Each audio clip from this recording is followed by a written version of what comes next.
We also wanted to share our condolences, with the 20th anniversary commemoration of 9/11.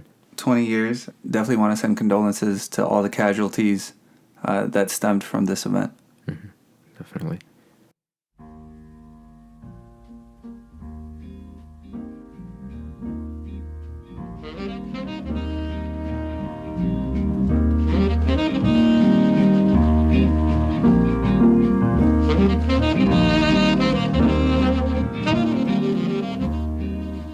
All right, welcome back, y'all. Episode 2 of the Semi-Americans podcast. You have your host.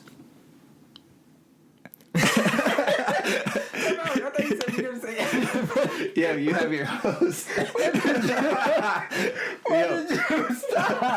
I forgot my name.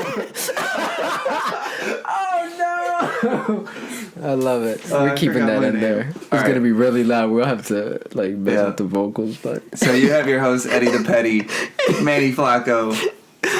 Let's go, episode 2. Yeah, great. Hey, I'm happy. I'm happy to be back. Yep, happy we got some listeners. We appreciate everybody checking us out. We global, baby. Yep. For real. Yep. Shout outs to Germany. Shout outs to the UK, Ethiopia, that one person in the Czech Republic, whoever that is. We appreciate it. But it's really been overwhelming. A lot of people have, I've reached out to people about feedback and all that. So it's been really, it's been an overwhelming experience, and we've been very grateful, extremely grateful. It's been a learning experience. We're happy with the support that we're getting, and definitely continuing to grow. Yeah, definitely. And, anybody can reach out to us anytime in the comment section. If you, want to leave a review or any of that, please go ahead and do that. Well, Eduardo, today's a special day for 2 reasons. It's the Ethiopian Happy New Year, and it's my mama's birthday. Exactly. It's her birthday. Yeah, so we'll clap it up for her. As far as the Ethiopian New Year is concerned, we're on a different calendar. I don't know if I've talked to you about that, but instead of doing 31 some months, 30 some other months, and February has 28 or 29, we say let's keep it simple and do 30 days for 12 months. Nice. And then we'll have a 13th month with 5 or 6 days, depending on if it's a leap year or not. Okay. It's a special time for Ethiopians. ውድ ኢትዮጵያኖቼ እንኳን አብሮ አደረሰን ለአዲሱ ዓመት። ለሁላችሁም ጤናና በምትጥሩበት ነገር በሙሉ ሁሉም ነገር እንዲሳካላችሁ እየተመኘው ነው እና የተባረከ ዓመት ይሁንላችሁ ለሁላችሁ። So I'm sure you understood all of that. You'll get there. I'm gonna learn it. I'm gonna learn it eventually. No, you will. You've always been. After 20 years, you'd have figured I'd pick something else out, but hey, all I know is do the lemon. and the other one. Yeah. And that. Perfect. You got it. That's all you need. Yeah. So and happy birthday, Ma. Yes, happy birthday. Happy birthday. Yeah. Love you more than you'll ever know. The next part of this is a discussion about something that was said last episode, a term that we used that we shouldn't have, the term colored people. And that was a confusion as far as using the phrase people of color versus colored people. Right. So colored people carries a negative connotation, has roots in racism, and the part of it is in post-production when we were editing down the audio recording, we actually discussed this. We're like, could this possibly be a problem? And you even said, can I say that? And I ignorantly was like, yeah, I think that's okay. And it wasn't. And that's us learning as well. And there's a reason why we kept it. We wanted to keep it because we wanted to show our listeners that we're not perfect either, and we're learning as we go. And it's a term that we're not really, that doesn't really get used a lot, so we don't have much experience with it, and we don't relate it in the same way that people that went through that time period, right, were actually going through segregation and the civil rights movement and everything. They actually went through it, and it hits differently for them. And for us growing up, we didn't really face it. So there's ignorance on our part. But again, it's a continual learning process. And I think we both recognize that there's a generational difference there, and our goal is to learn together and teach each other. Yep. Always, if anybody hears something that we say that might not be the correct term, because there's a lot of new terms coming out. There's this learning process of, hey, this is actually how we should address this. This is the technical term for this. This is an old term that should no longer be used. I think we're all learning that. So apologies to anybody that felt offended over that term, and we'll keep learning. Definitely. Yep. Apologies for sure. Well, this topic, I think, for this episode, I think is pretty exciting. It's something that we discussed last week a little bit, and we wanted to go into detail about it a little bit more. And it's what led to our families immigrating. Yeah. Yeah. I mean, everybody got here. Everybody got here somehow. Yeah, somehow, some way. Do you want me to get into my story as far, at least my parents' story, mostly? And then Yeah, let's start with you. Let's start with you. Okay, cool. Just a little background on Ethiopian history, and trust and believe it is difficult to fit in Ethiopian history in small snippets. Okay, we're talking about a country that has, a history extending back to the BCs, but in a smaller scale, in a smaller sense, I will try my best to kind of paint a picture, set the scene as far as what was going on in the time that led to my parents having to leave Ethiopia. My parents, as you know, met in Russia. And the question is like, oh, what were they doing out in Russia? And they were studying. They were in college at the time and getting their masters and whatnot. Do you look like you had a question about it? So did they leave Ethiopia to study, or was it kind of there was ongoing situations in the country that was like, okay, we're better off going to another country to study? So there's the Emperor Haile Selassie. He was in power until about 1974, and then you had the Derg regime, so Mengistu Haile Mariam and his comrades, as a communist regime that took over. After they took over, of course, they had close ties to the Soviet Union. A couple countries in Africa at the time had close ties to the Soviet Union, and as a result of that relationship, they would send some of their quote-unquote top students over to the Soviet Union for higher education. So as a result of that, both of my parents are brilliant. They really are. No, they're like on another level. And my little sister too. She's so much smarter than me. They ended up going to Russia for school, and that's where they ended up meeting.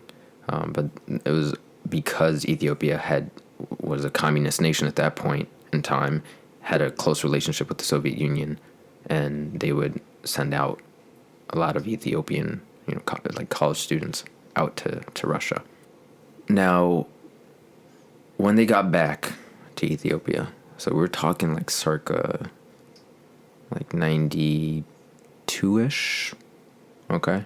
And if I'm messing up the date, I'm sorry, Mom and Dad, but I'm trying to fit it into the context as far as the fall of the communist regime as well. When they had gotten back, my father did try to make it work. And he did, that both my mom and dad wanted to set up a life for us in Ethiopia. And this kind of ties back into, sometimes there's this sentiment, I mean, we'll see it on the news and the media where people are like, why are they coming to our country? And, why are they leaving? And a lot of times people like need to realize people wouldn't want to leave their home country if there wasn't a reason. Okay, it's not like everybody just wants to up and leave their home country. That's where your family is. That's where what you're familiar with. Exactly, right? You have memories there. So you have to think, what drives a person to the point that they say, there's no way I can make it work where I'm at right now, and I need to find an avenue or a way out of the situation that I'm in. And it ties back into, I'll get into it as far as, unintended, intended consequences, whatever you want to call it. Anyway, so my dad tried to make it work once the communist regime fell, and it fell as a result of Mengistu Haile Mariam was a dictator, really. I try not to get too political, because politics is always a touchy subject, but he was one of those leaders where ambition doesn't meet accountability and self-reflection, and then you add in his coward-like behavior, and you're headed towards disaster. If I could take what I just said, that describes his reign over the country, right? Mm-hmm. And then the group that took over was another dictatorship. So you're going from one dictator to another. And that group was supported by the U.S. because the U.S. does not want the spread of communism. And this isn't to place blame on the U.S. or anything like that, okay? Certain things you can't take personally, and you have to say, it's not necessarily that people are against you, it's that they're for themselves. Mm-hmm. The U.S. has self-interest in making sure that communism doesn't spread, okay? They're not really thinking downstream effects of, if we support another group, as long as they're not communist, that's what they're looking at. Right. Because that's what matters to them. What does it matter that, the average Ethiopian gets affected by things? Ultimately, that's like the big picture reason of why my parents had to leave. Because the terrorist group that took over was led by the terrorist group known as, they call themselves the Tigray People's Liberation Front, TPLF, ruled for, over 27 years. And there's issues even to this day. During that time when they had taken over, their whole concern was about making sure that they were in a position to succeed. And life just was not going to be able to move forward the way that my parents envisioned it. Right, and you were born sometime around. Yeah, 93. Yeah. So shortly thereafter, it was like, okay, there's no way that was it a lot of to maneuver. Ongoing violence? Yeah, my parents definitely have memories of what the communist regime was like as well. Dead bodies on the street and people being attacked and this and that. So it just wasn't a good time. And what's unfortunate is Ethiopia keeps just having, every time somebody comes into power, it's not country first. The talk might be there, but it's not country first. You don't really see, again, people move based on their self-interest. What's best for me. Whereas good leadership is understanding your limitations. Okay, and having a vision for the country that's realistic. And unfortunately, I don't feel like recent leadership, or even extending back to, the 70s, has really reflected that. And it's also different because there's different ethnic groups there, right? Exactly. So the ethnicities within that make up Ethiopia, you have different, you have Oromo, you have Amara, you have, and I'm sure I'm going to miss a few. It's not that I'm trying to forget. It's just It's like 7 to 9 or something like that? No, it's way more than that. It's over 80 ethnic groups. Oh, wow. Yeah. Yeah. So the ones that I mentioned were like the bigger ones in terms of population. So what is your family? So is there a mixture of them? Like, yeah. Okay. Yeah. So my dad is Oromo and my mom's Amara, but we're Ethiopian first. You get me? So a lot of times the debates and the arguments that I have with people is nobody's bigger than the country. Right. And people, I think, fail to realize that. That's not to say there isn't discrimination that happened against a group. There isn't, persecution that happened. But at the end of the day, our ultimate goal of keeping this going, and you can draw parallels to this to the U.S. actually, right? Because you have all these mixtures, you have all these different states, you have all these different ethnicities that make up the U.S. But it works, right? We know it can work. What is Ethiopian, right? It's like if you say everybody at this point is mixed, there's been so much intermingling, and every ethnicity, whether it's Oromo, whether it's Amara, whether it's Gurage, Tigray, whatever, okay? Any ethnicity, all of them played a role in helping Ethiopia become what it is. Okay? And that unity is, I think, what's lacking. It's what leads to civil war. Look, right now there's a civil war going on. And you see it, who's fighting? The terrorist group, the TPLF, wanting to take over again because they felt like the 27 years and everything, all the atrocities that they committed wasn't enough. You get me? And how do you go to war against your own country? Just because you feel like you're not in a position of power like you used to be. It's a loss of sense of unity. Yeah. Nobody is bigger than Ethiopia. Nobody's bigger than the country. And everybody comes together to form that country. If Ethiopia breaks apart, there is no way any of those different groups, I don't care what kind of maps they draw up, whatever the case is, none of it is going to survive. The dissolution of Ethiopia is not the answer. It's not. And I stand by that. And if anybody has issues with me saying any of that, like, I'm here for that. Yeah. Yeah, I'm about that because I believe what I say and I stand by it. Because I come from a genuine place when I say that. Yeah. So during those 27 years, I guess your parents came back to Ethiopia around that time? Yeah, I mean, they would come back and visit family. So it was a really interesting time, right? Because you get sent to Russia, to the Soviet Union at that time, and you go through schooling, and you're seeing the country landscape change as time goes on because the communist regime is slowly losing its grip, right? And now you're seeing this transition in government, and it gets to a point where, you can't, again, like I said, envision a life for your family. You have to think of a way out. And this is similar to like the refugee crisis that was going on in Europe, and it's still going on. What do you think drives somebody to hop on a makeshift boat and try to cross through the Mediterranean Sea? If that's not desperation, I don't know what is. Right, it's insane. And what drives that? It's like, it's not just, hey, they want to go somewhere just to like do bad things, commit crime, and no, it's survival.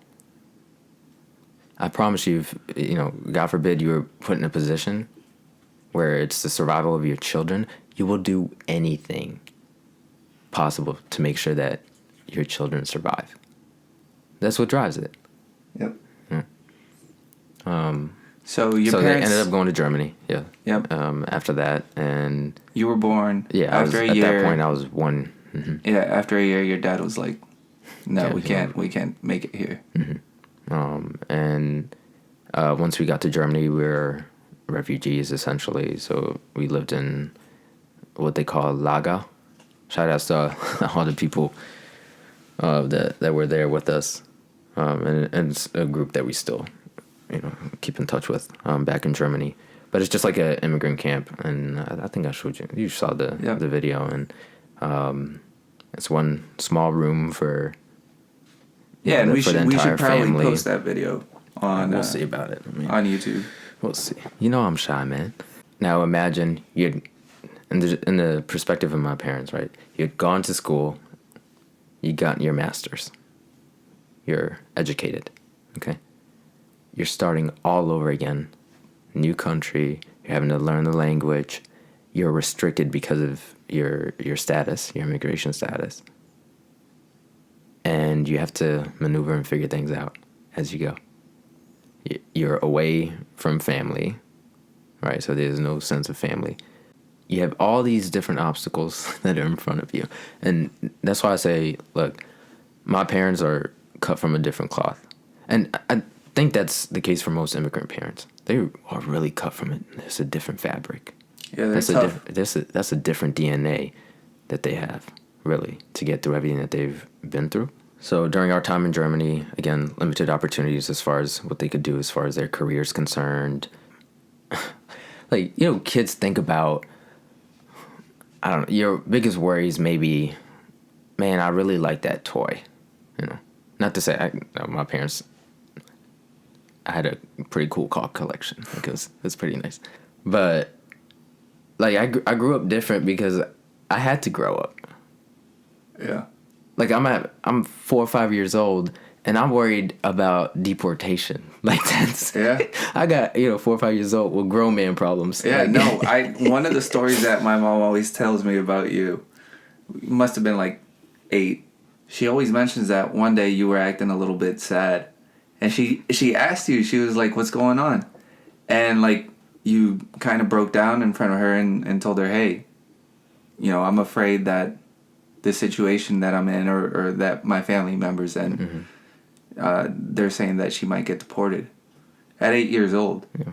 I mean that's so half that's that kind age of intense. though. Yeah, Imagine. half So it's that, like yeah. half that age. I'm 4 or 5 years old, and as a kid, parents think you don't pick up on anything, and as kids, we're so good at acting like we're playing the video game or whatever. Now we're really listening. Yeah, yeah. No, we really are, and that's the concern that I had. Is like, your concern is about, like, we get pulled over by the cops all the time in Germany. And it got to a point where, like, I figured it out. And I would just start crying. And it'd be enough to hasten the whole ordeal of show us your papers while you're traveling outside of the, like, 100-kilometer limit, whatever the case is, right? So it was moments where I would start crying. And my parents like, what are you doing? Like, why are you crying? And then after, the police finally leaves, I'm like, I did that on purpose. Like, I did that on purpose. But yeah, during the time in Germany, it was a wild time as far as the things that a young kid has to think about. And I can't even complain. I can't even imagine what my parents were going through. So what were they doing at that time? I mean, you said they got their masters. Mm-hmm. Was their education valid in Germany? Well, they couldn't really use it, right? So it's like you're extremely limited. There's, like I said, there's restrictions on how far you could travel outside the city limits. Mm-hmm. There's restrictions on your ability, because you're not a German citizen. By education, what was your parents' degrees in? Mechanical engineering. Both of them? Both of them, yeah. Okay. Mm-hmm. And then in Germany, what jobs did they pick up? So my mom stayed with me. I was a handful. So I was enough. I was probably like working 3 jobs, really. Love you, Ma. No, I'm sure I drove her nuts. And my dad used to make like the seats for Audi, the car company. He was working like the night shift. So most of like my memories are of him, working the night shift and seeing him in the morning. But they made it work. And then when the time came for us to come to the U.S., it was, the paperwork and everything, that was close to around 2000.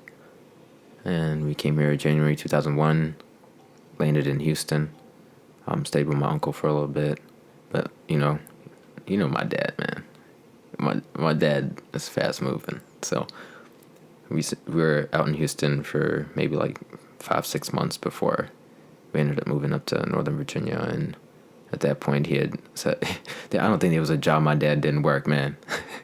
He would pick up everything if they said, hey, there's a job right here. Attendant, he showed up. Yeah, like parking attendant, valet, taxi. He did all. Yeah? Like, my dad's a G, man. He's a beast. And what's so cool about it is they had a shared vision, right? So it wasn't just about, let's just find jobs, right? My parents are, like I said, they're extremely motivated, very driven. When my dad was working, he was putting my mom through school, right? So she went to nursing school, and I'm skipping a couple steps in between, but ultimately she went through nursing school. And then once she was working, he was going to school. Well, he was going to school on the side as well while he was working. But then it got to a point where she has a stable job and he's able to go to school. And how old are they at this point? Like, they had me young. So by like my age, I'm 28, right? Uh-huh. They already had me at this point. Yeah. So yeah, that's something that's always crazy to me, right? Like our parents had us young. Yeah. And they were struggling, multiple jobs. Yeah. Multiple kids. And they got through it, and that's what you're saying about having that different DNA. Oh, it's a different fabric, man. Yeah. It is. That whole... Like, the amount of obstacles they overcame to try to get into these positions is It's respectable. amazing. Yeah. For sure.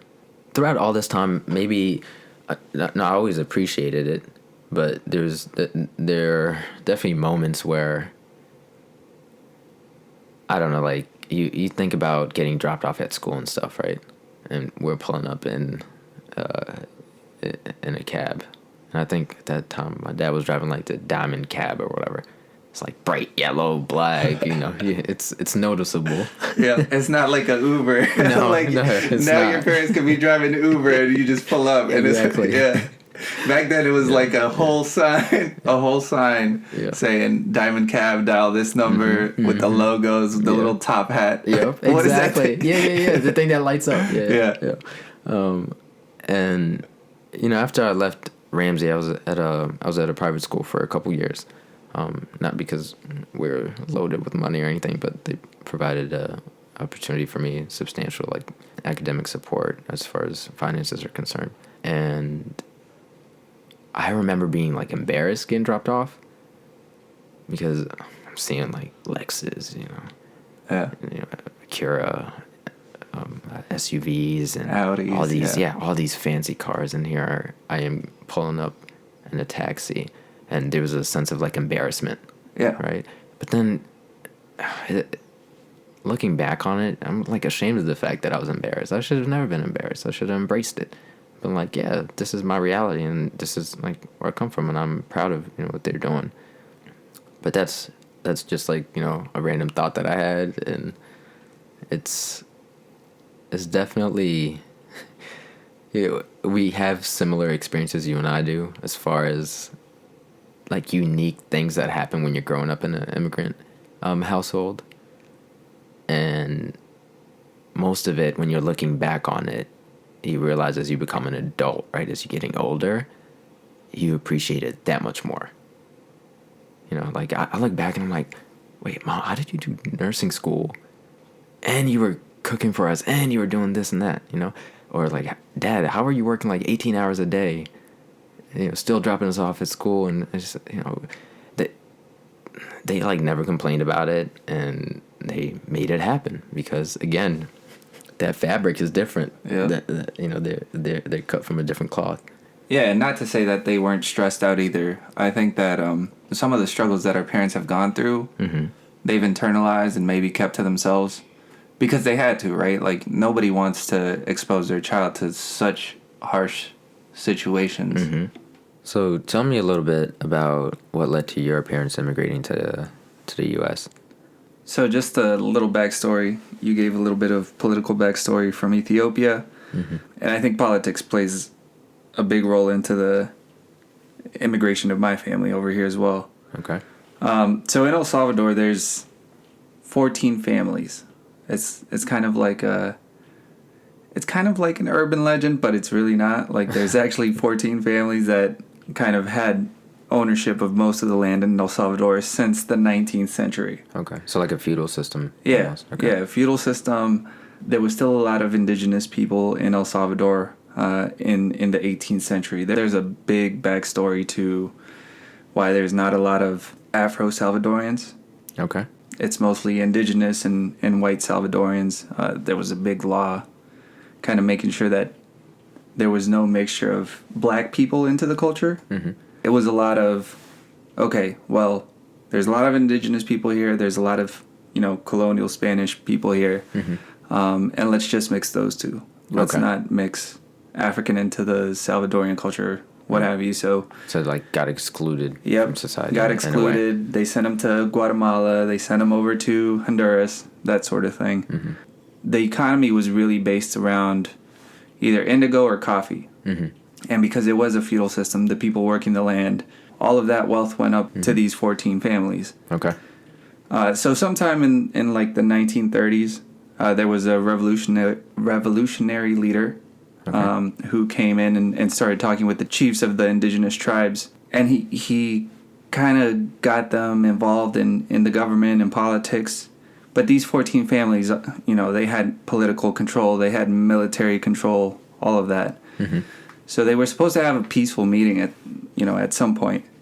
So this group, led by this revolutionary leader were supposed to have a peaceful meeting with the government officials to kind of discuss land ownership.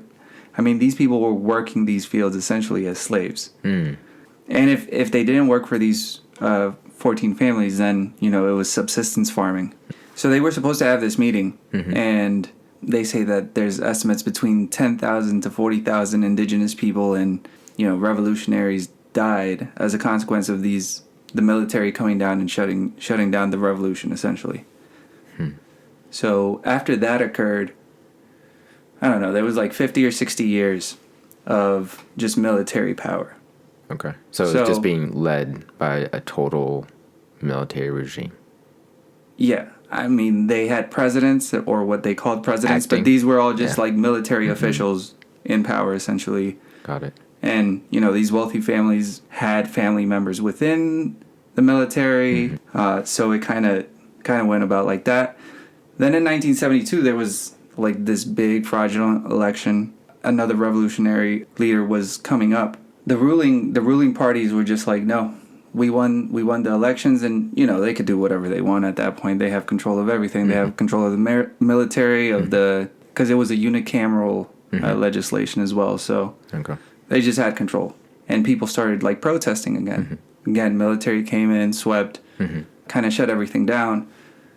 But at that point, the guerrilla soldiers were like starting to get organized and started making moves on certain cities, kind of making their way to the capital, San Salvador. So in 1979, they finally reached the capital. There was another election happening, but the military came in, kicked them out of the capital, and that's kind of where the Civil War started in El Salvador. Okay. And at the same time that this was going on, I think my mom was about 20, maybe a little younger. Okay. But her father had passed away in 1980. She was one of 7 daughters. She had 2 children already. Okay. And her mom was just losing it. Her mom had, been with my grandfather since she was 14. So that loss kind of like hit my grandma really bad. And my mom kind of had to take over and, become the provider for the family. A position of responsibility. Yeah. Right? I mean, that's 6 sisters, 2 kids, and a mom. I mean, that's 9 people that she had to take care of. And with the war going on, like, the economy was terrible. She was telling me that there was this organization called La Sombra Negra, right, which is the Black Shadow. Okay. So these people would come. Nobody really knows whether it was the guerrillas or whether it was the government military. But if they heard that you were talking on either side, they would come, kidnap you, and you would disappear. She tells me stories about multiple cousins kind of just disappearing. Their aunts would go to the National Guard. And they would be like, oh, hey, people are telling me that the last time they saw my son, it was with, you guys were taking him away. Where is he? Where is he? And she'd go there day after day asking, hey, where's my son? Where's my son?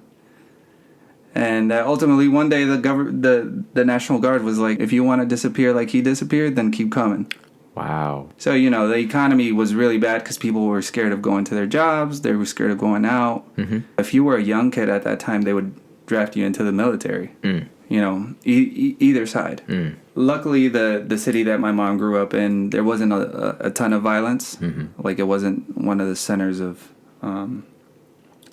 the war. But, she says she did see some violent things. And, it was just a scary time. So I think in about 86, she decided that she was going to come over here. She had my 2 siblings.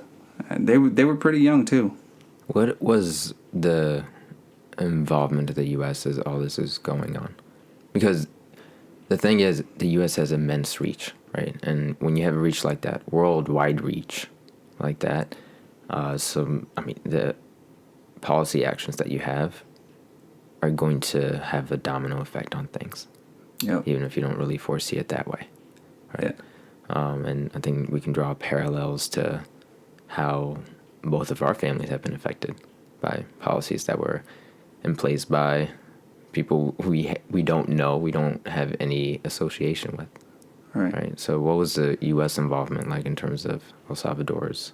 So from what I understand, the U.S. supported the existing government. They provided aerial support. They provided military training for the Salvadoran military. There was violence on both sides. That's pretty well documented, but the U.S. did support the existing government there. So it's kind of interesting to think, like, why did they support a government that had been essentially a militaristic dictatorship for 70 plus years? Mm-hmm. That was in the pockets of, these 14 wealthy families that didn't want to, provide the people with any kind of growth opportunities. In depth, I'm not sure what the American influence was there, but I know that they supported the existing government. So in 86, my mom decides to come over here. I think she was 26 at the time, maybe a little bit older because she was born in 58. So 58 to 86, that's 28. So that's my age right now. Good math. Yeah. Yeah, so she decides to come over here. She had some family in LA. She stayed there for a bit, but at the time, I mean, I'm pretty sure there was violence everywhere. I'm not quite sure when. Do you know when the Rodney King? I want to say 92. Yeah? I think so. Okay. I'll have to look that up. Yeah. So she mentioned, the environment over in LA wasn't, exactly any better than what she had seen over there. So then she came over here to DC to live with one of my aunts that was over here. Ends up having me a couple years later. Mm-hmm. And the sad thing is that her mom passed away a couple years after she had left El Salvador. So she didn't get a chance to say or have her peace with her mom. Because she tells me that, my grandma was really upset when she was like, I have to go to the States.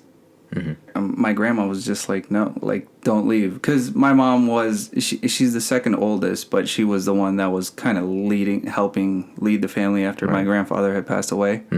So it was like, don't leave. But, she was the only one that could go ahead and do that. Right. The economy was bad, and she knew that to support 9 people, she would have to do something more than what was going on. It goes back to that whole, if people didn't have a reason to leave, they wouldn't, right? And I'm sure your mom probably wouldn't have loved anything more than to stay where she was. Yeah. But the situation called for her trying to find a better life for her family. Yeah. So the Civil War ended in 1992. A year before I was born. So my mom had some peace in taking me back over there and saying, hey, give me some time to figure things out, be with your siblings, and, we can all come back together. Right. And that's kind of a background on my mom. Now, on my stepdad's side, he's a little bit younger. So by the time that the war started, he was in his teens. My stepdad, I think, was 13 when he got picked from school. They said, hey, you're fighting for us now. At 13 years old, man, you don't even know what or who you're fighting.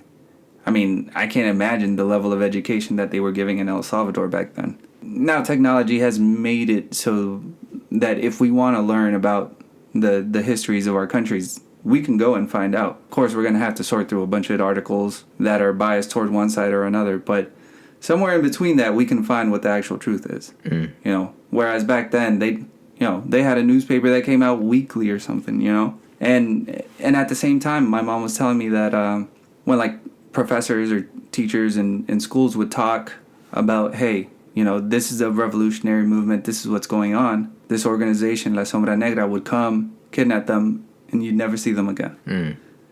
So, education is really important. I think the suppression of education in a lot of countries is kind of where you start to see that there's an issue going on politically. Definitely. You affect the mind, you get to control everything else, right? Yep. So my stepdad, I think, was in the military for formative years of your life. Of course. So, he keeps kind of quiet about it because I can imagine the amount of confusion that there is, right? Like, till this day, does he know, like, what or who or, like, what he was fighting for? 100%, yeah. Yeah. So eventually he managed to make his way over here. So yeah, I mean, the Civil War was a huge reason as to why, you know, Salvadorians started migrating over here. And then one of the things that we've talked about is how these pieces are like dominoes. You know, there's a butterfly effect. Mm-hmm. So there was the Civil War. A lot of Salvadorians immigrated over here, mm-hmm. ended up in L.A. And, you know, L.A. has big gang culture. You know, everybody says that gangs started as a form of protecting your neighborhoods and what have you. But, you know, I guess there was clashes between Salvadorian neighborhoods, mm-hmm. Mexican neighborhoods, black neighborhoods. So that starts the formation of the MS-13 18th Street gangs. And, you know, as these people start getting locked up, the U.S. decides to send them back to El Salvador, right? With, you know, they got here from a war that was funded, mm-hmm. and received training from the United States government. Mm-hmm. So now they're deporting these gang members back to El Salvador, creating a crisis over there with gang territories. I mean, there's neighborhoods that you can't go in unless mm-hmm. you're from a certain family or mm-hmm. you know, things like that. Like if you're in the wrong place at the wrong time, you end up, you know. Yeah.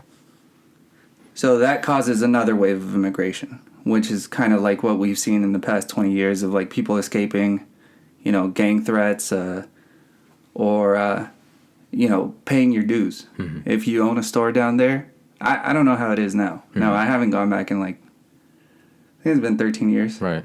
So I haven't gone back, but, you know, I have an aunt down there that owns a little shop, and it's like, you know, you pay them $50 weekly, like, mm-hmm. they'll stay off your back. Mm. You know, if you have young sons over there, it's always a scary thing of like, right. Hey, is the gang gonna like recruitment? I guess. Try to recruit them. Yeah. So after the Civil War ended, there was a peace treaty where the existing government decided to, you know, tell the leaders of the guerrilla group that, hey, you guys can participate in politics now.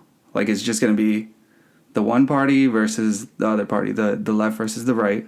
So there's these two political parties now after the war, mm-hmm. and, you know, they agreed to forgive the war atrocities, the war violence on both sides, and, like, these generals, again, just go right back into the top of the political world and mm-hmm. start not caring about the people anymore. Mm-hmm.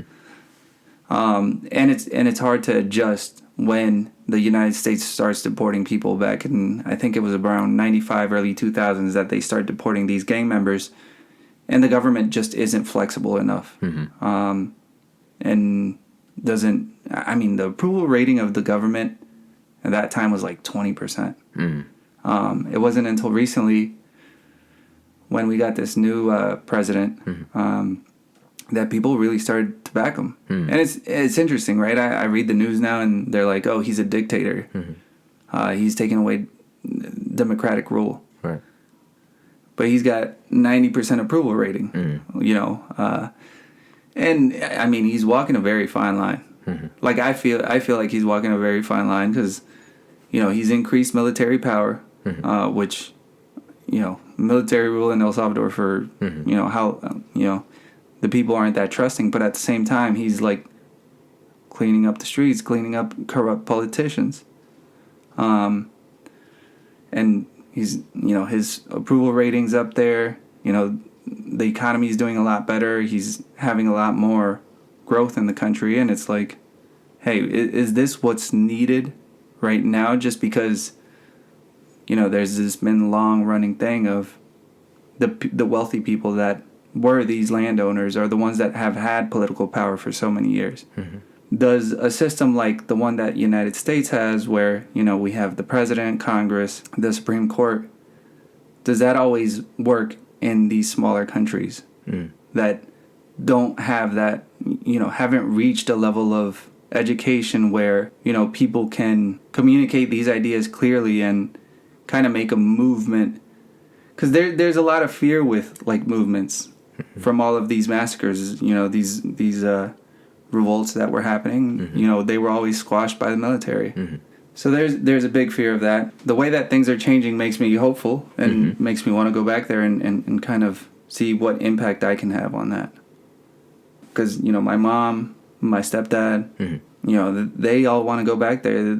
It's their home. It's confusing for them now. They've spent more than half of their lives here at this point, you know. So, what was their path like in the U.S.? Like, I mean, I know a little bit about your mom because, you know, we grew up together. You and I did, but as far as her journey in the U.S. when she came here. From what I know, she was working multiple jobs always. You know, when I came back, I'd always be with like I'd either be in school or with babysitters or with, you know, with your family. Yeah. You know, she worked at restaurants. She had multiple cleaning jobs on the weekend. She would clean houses. You used to help her too, I remember. Yeah. From like 7 to 16, I was helping her clean houses every summer. Yeah, we would clean like 3 to 4 houses sometimes. It was kind of crazy. Yeah. It was kind of crazy.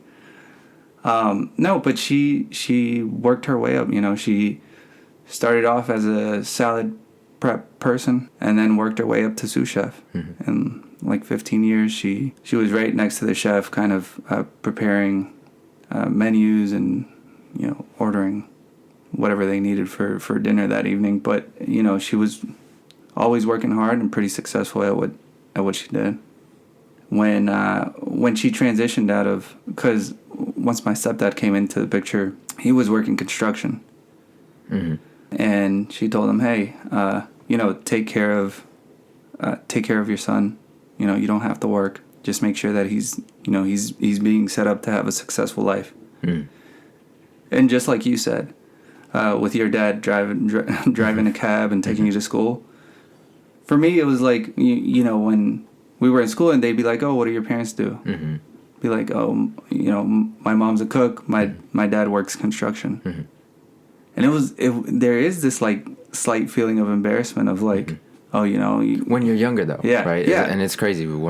As soon as we were adults, we're like, yeah, how could I ever have felt that way? Yeah, because I mean, you know, my stepdad has like a full shed of tools, and he's like a full blown carpenter, and he could build a house for you. You know, he could build a house. Just needs the material. He has it all in his head. Yeah. Like that takes a lot of skill. Definitely.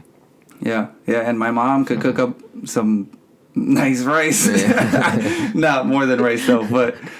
No, she could. Her pupusas are on point. Too. Yeah, she's the one that introduced me to it. Yeah. She could cook up some pretty good meals. But yeah, no, it's you know, they've both had goals of starting businesses, and you know, unfortunately, once the 2008 market crash happened, like a lot of that went down with it. But you know, they've always pushed me to do what I have to do, and I think there's a lot of inspiration in their stories. They instilled that drive, the ambition. Yeah. In a lot of ways, we want to succeed for them. Yeah. Right? Because there's definitely been moments where I'm like, man, I'm so over it. I'm so tired of, you know, grinding and whatnot. And then you think about all the sacrifices that they made, and it keeps you going. It's like the fire within, you know. Yeah.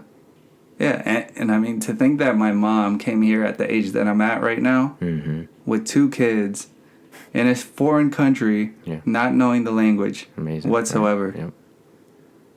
Yeah. Just thinking about that is, you know, I can't even like fully grasp it. Yeah. Right. Yeah. One of the things too is she talks about the violence that happened in El Salvador, and that's kind of hard to grasp too, because it happened before our time. If you ask me how I feel about the situation in El Salvador, I don't really understand it. Like, I wish I could say I was with one side or another. All I have is the history to go with, you know. And history is always going to be biased. History is written by the victors, right? Yeah. So, you know, we have conversations about it, and she seems to get a little bit quiet when it comes to like fighting for the rights of people, because it's like, you know, I've seen people disappear. Her experience is different. Yeah, right? Yeah. Because doing that is going to have consequences. Yeah. In her eyes. Yeah. You know, it's interesting. Like, you know, your story, as far as your parents are concerned, is El Salvador. I'm continents away in Ethiopia. and we end up in the same place. Yeah. You know, life is crazy like that. All right. And with that, I think we'll just leave it at that for this episode. I think you wanted to give a couple shout outs. Yeah. Shout outs to all our listeners, everybody that reposted, shared links, especially my family, friends. I truly appreciate it. We've been, like I said, overwhelmed with the support. Our whole goal throughout all of this is to come from a genuine place and provide our perspective on things. And hopefully, you know, as time goes on, we'll have other perspectives join us as well. Again, thank you for everybody reposting our stories, checking out the links. We're on Spotify, Apple Podcasts, YouTube, pretty much anywhere. Yeah, YouTube. For all our Ethiopian listeners, I know YouTube is big out there. So did you want to give your shout outs to... I want to give one special shout out. So there's this chicken place on the corner of King Street and... Wait, not Seminary, but it's on King Street. Okay. In front of Skyline Mall. Nice. Has been there. I don't even remember the first time that I went there, but Eddie's Chicken. It got shut down last year. I guess there was like a mechanical fire or something like that. Shut down the restaurant. I mean, that thing's been open as far as I remember. I'm pretty sure it's like well known across state borders type thing. Yeah. But sounds like they closed. I mean, I've been reading snippets on the news where they say that it's completely closed and not going to reopen. Mm-hmm. But I actually saw something earlier yesterday that said that they're under reconstruction. So either way, hopefully we get that place to open because it's a local classic. It's a staple. I prefer the chicken place that's down the block. But I know people love Eddie's Chicken, so shout out to Eddie's Chicken. Yeah, shout outs to Eddie's Chicken. I've never been there, but I don't know, hopefully it reopens and maybe we could grab a meal. Yeah. So, wow, I just asked you out on a date. Sorry. Yeah. I have no ownership either. So. And we'll see everybody next Thursday. Yep. Episode 3. Let's go.